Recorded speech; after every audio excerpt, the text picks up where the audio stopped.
दोस्तों, आज हमारी कहानी का नाम है बोझ। कविता अपने माता पिता की बहुत लाडली थी। 3 बड़े भाइयों की बहन थी। कोई भी चीज मांगने पर उसी वक्त सामने हाजिर हो जाती। पूरे घर में रौब था उसका। पूरे परिवार और नौकरों पर राजकुमारी की तरह हुक्म चलाती थी कविता। स्कूल में भी पूरा रौब था उसका। बड़े घर की लाडली जो थी वह। ऐसे ही उसने कॉलेज में दाखिला लिया। उसने ठाट बाट बड़ी गाड़ी में आना जाना, हर दिन नया फैशन देखकर हर कोई उससे दोस्ती करना चाहता था। थोड़े ही दिनों में उसके बहुत से दोस्त बन गए। पूरे कॉलेज में उसकी अपनी ही एक पहचान थी। इन दिनों उसके घर एक रिश्ता आया। खानदानी लोग थे और पापा की पुरानी जान पहचान थी। उनके साथ कविता के साथ कोई ज़बरदस्ती नहीं थी, पर कविता ने फिर भी हाँ कर दी, क्योंकि वह अपने परिवार से बहुत प्यार करती थी। वह जानती थी कि वह लोग उसका अच्छा ही सोचेंगे। लड़के का नाम राज था। राज काफ़ी पढ़ा लिखा और समझदार लड़का था। ससुराल वाले भी बहुत अच्छे थे। ससुराल में कविता की जगह वैसे ही थी जैसे कि मायके में। कोई भी कार्य कविता की सलाह के बिना नहीं होता था। सबकी लाडली बहू बन गई थी वह। फिर उसके घर एक बेटे का जन्म हुआ। राहुल कविता को जान से प्यारा था। पोता पाकर ससुराल वाले तो फूले नहीं समाते थे। कविता कभी कभी सोचती कि उसकी किस्मत कितनी अच्छी है। उसका हर अपना उसे कितना प्यार करता है। चाहे जीवन में कैसा भी समय आए, मेरे अपने हमेशा मेरे साथ हैं। मैं कभी अकेली नहीं हो सकती।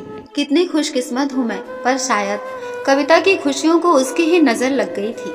एक दिन वह मायके जाने की जिद कर बैठी। राज को बहुत काम था, लेकिन वह फिर भी उसे ले आया। रास्ते में उनकी गाड़ी अन्य गाड़ी से टकरा गई। कविता, राज और राहुल बहुत बुरी तरह से जख्मी हो गए। काफी दिनों के इलाज के बाद राज और राहुल तो ठीक हो गए, लेकिन कविता पूरी तरह ठीक ना हो सकी। सर पर चोट लगने के कारण वह अपनी आंखों की रोशनी खो बैठी। अब कविता की किस्मत जैसे उल्टे पांव चलने लगे। मायके वाले कुछ दिनों तक उसे मिलने आते रहे। फिर कभी कभार फोन ही करके पूछ लेते कि अब कैसी हो। धीरे धीरे ये सिलसिला भी कम हो गया। ससुराल वालों की सहानुभूति भी कम होने लगी। घर में किसी को पास बैठने के लिए कहती तो जवाब मिलता, बहुत काम है, अब तुम भी हाथ नहीं बटा सकती। राज भी चिड़चिड़ा हो गया था। बस राहुल ही था उसके साथ, जिसके साथ हंसते खेलते उसका वक्त गुजरता रहा। एक दिन कविता के हाथ से कुछ सामान गिर गया, जिसकी वजह से राहुल को हल्की सी चोट लग गई। कविता के सास ससुर ने राहुल को उससे अलग कर दिया कि कहीं उसके ना देखने की वजह से बच्चे को कोई नुकसान ना हो जाए।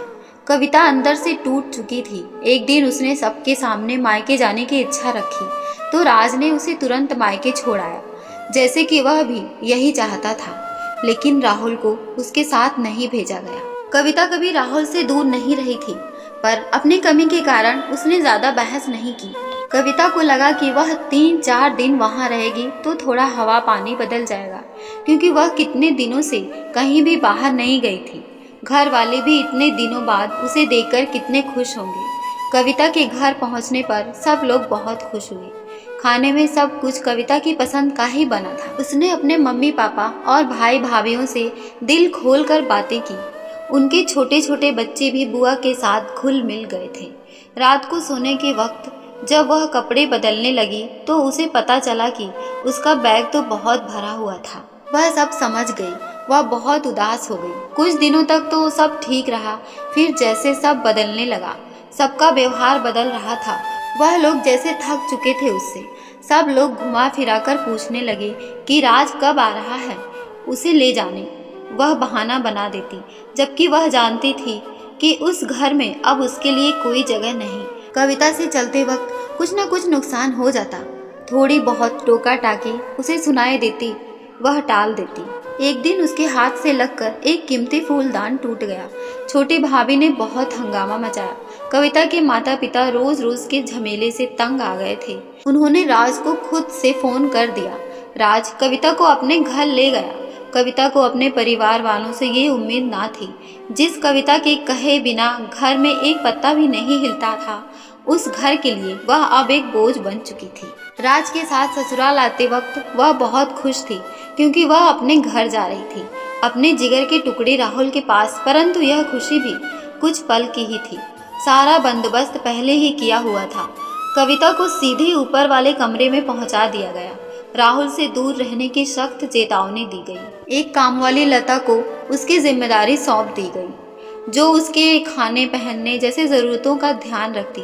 कविता ज़्यादातर चुप ही रहती, कभी कभी कामवाली लता से थोड़ा बतिया लेती। उसके जरिए राहुल का पता चल जाता। सबकी लाडली बेटी और बहू सबके लिए लाडली से बोझ बन चुकी थी।